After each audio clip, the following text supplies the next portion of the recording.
Alors, rebonjour les amateurs de couteaux. Encore une fois, c'est Jean qui vous retrouve pour la chaîne du Maître des couteaux. Cette fois-ci, c'est notre démontage et entretien de la semaine. C'est sur ce très très beau couteau de luxe, hein, faut le dire. C'est un couteau de chez WE Knife, le Yucha ou Yuka. Alors, très rapidement, j'y vais avec les spécifications pour pallier là un peu. C'est comme c'est une vidéo plutôt ancienne que j'ai faite dans mes premières, donc pour pallier à la piètre qualité de sonore. Alors, je vous donne ça tout de suite, rapidement. Alors, c'est un très grand couteau, le Yucha. C'est 8,7 pouces ou 22,1 cm. Longueur de lame, 3,9 pouces ou 10 cm. Un poids pour la grandeur du couteau qui est très raisonnable, 4,38 onces ou 124 grammes. L'acier CPM S35VN, donc un acier premium. Le style de lame, alors c'est particulier, c'est un style harpon. Donc c'est vraiment à deux tranchants en plus, là, on est dans le haut de gamme. Le déploiement, c'est via une gâchette, donc qui fonctionne très bien. Vous avez également un trou de pouce, là, mais c'est surtout la gâchette. C'est un couteau qui, curieusement, est un couteau qui a un verrouillage de doublure, hein, mais bon, c'est quasiment un cadre emboîté, là. Ça ressemble beaucoup à ça, mais c'est la doublure. C'est une doublure en titane, par contre, là. Et vous avez les matériaux de manche, évidemment, c'est fibres de carbone véritables des deux côtés, là. Et titane. Donc, le roulement est à bille, évidemment.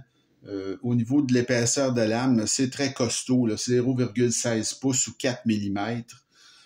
Vous avez une épaisseur de manche de 0,59 pouces parce que c'est arrondi, hein, les insérés ou finalement le recouvrement de fibres de carbone véritable est en arrondi.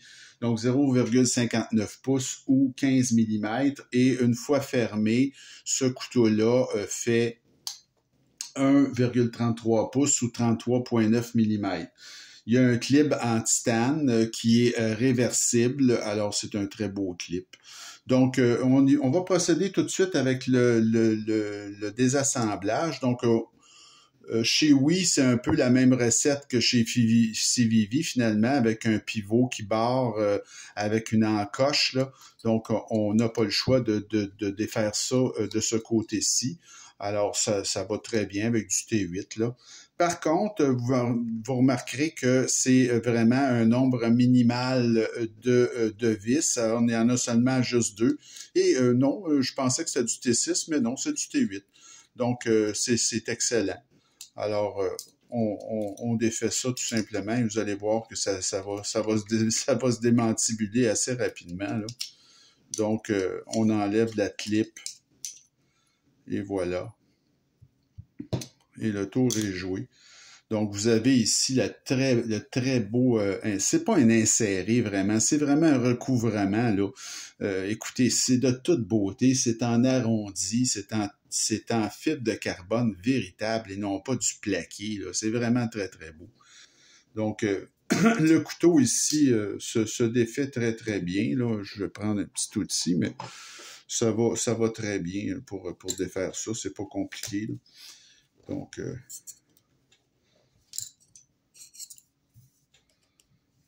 je vais ouvrir ça. Alors voilà. Comme vous pouvez remarquer, de manière assez curieuse, il n'y a pas de squelettisation à l'intérieur. Les plaquettes en titane sont très légères et ils sont quand même assez minces. Donc, ils n'ont pas jugé nécessaire de faire de la squelettisation. Et le poids est quand même très, très convenable. Donc, comme vous pouvez voir, là, c'est une construction quand même très simple. Je veux dire, c'est de la grande qualité, évidemment, là. Mais si vous regardez au niveau de la lame, par exemple, c'est un roulement à billes. La lame, là, ce qui est important de remarquer aussi, c'est qu'elle est couronnée, hein, sur le dessus. C'est vraiment, il y a beaucoup d'ouvrages dans cette lame-là. C'est une lame à 2 niveaux de tranchant. Un plus mince ici en avant et pour les gros travaux, là, vous avez un tranchant plus épais. Je pense qu'on le voit ici, la délimitation. Donc, c'est vraiment du grand art. Là. On est chez Oui dans le haut de gamme.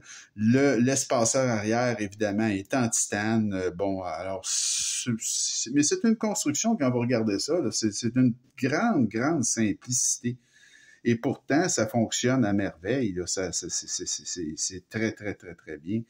Donc, c'est pas nécessaire là, pour moi de mettre de l'huile ou quoi que ce soit parce que, comme je fais toujours avant, je l'ai démonté, ce couteau-là, et j'ai mis ce qu'il fallait là, comme huile. Alors, on fait toujours, quand je fais ça, je fais toujours des vidéos de démontage. Et c'est évident que je vais toujours procéder à un démontage préalable pour voir si je rencontre pas de problème un peu inusité comme j'ai rencontré avec mon fameux satire là ou tout simplement où le artisan cotellerie Taillos qui m'avait tellement déçu parce que je m'étais aperçu que artisan cotellerie abusait finalement du Loctite rouge qui empêche à toute fin pratique tout désassemblage. Donc c'est sûr qu'il faut que je procède un petit peu là pour d'avance pour voir si tout va bien. Alors, c'était le cas pour le Oui, comme vous pouvez voir, une qualité de construction hors du commun, là. C'est ce qui rend le désassemblage facile. Et c'est la marque d'un très bon couteau. Évidemment, je dis pas que l'artisan cotellerie, c'est pas bon, là, c'est excellent, c'est des couteaux haut de gamme, mais ils ont comme politique de les barrer je voulais interdire le démontage à moins que vous soyez prêt à risquer de briser le couteau, ce qui n'est pas mon cas. Alors, tout simplement, j'ai renoncé. Alors, comme vous pouvez voir, là, ici, la lame, elle est parfaitement centrée. Alors, ce couteau-là est très facile d'entretien, finalement. Il n'y a aucun jeu, là. Alors, c'est un jeu d'enfant de faire l'entretien de ce couteau-là, qui est vraiment un excellent produit là, de chez Oui. C'est un couteau qui est toujours en vente d'ailleurs, mais qui est rendu à un prix là, complètement fou. Je l'ai vu, il y a différentes déclinaisons de ce couteau-là et je l'ai vu jusqu'à 400 $ aujourd'hui, donc c'est beaucoup trop cher. Moi, j'ai payé, là, je regarde ça, j'ai payé 260 $ ce couteau-là il y a environ 1 an et demi. Et je vais vous avouer, je suis pas sûr que j'aurais fait le même achat aujourd'hui, malgré que je l'aime beaucoup. Je le trouve très, très beau, il est très bien fait, mais je trouve ça très cher, là, même à 260, imaginez-vous à 400, 350, j'aurais jamais acheté ça. Mais c'est un couteau, s'il vous plaît, qui est vraiment d'une qualité remarquable à tout point de vue, les matériaux, mais l'assemblage, comme vous avez pu voir, puis le fibre de carbone, c'est vraiment de toute beauté. C'est un couteau qui est extrêmement confortable, c'est un grand couteau. Alors voilà, ça fait le tour pour notre démontage de cette semaine. Le Oui Yucha. J'espère que ça vous a plu cette vidéo et la semaine prochaine, on reste un peu dans la même catégorie, si vous voulez, avec un couteau qui est quand même assez comparable à celui-là. Alors, c'est de la compagnie Kansept. Le Kansept Kratos, qui est un couteau du designer Ostap L. Donc, le polonais Ostap L, qui j'ai plusieurs couteaux de lui. Et celui-là, c'est le plus haut de gamme que j'ai de Ostap L.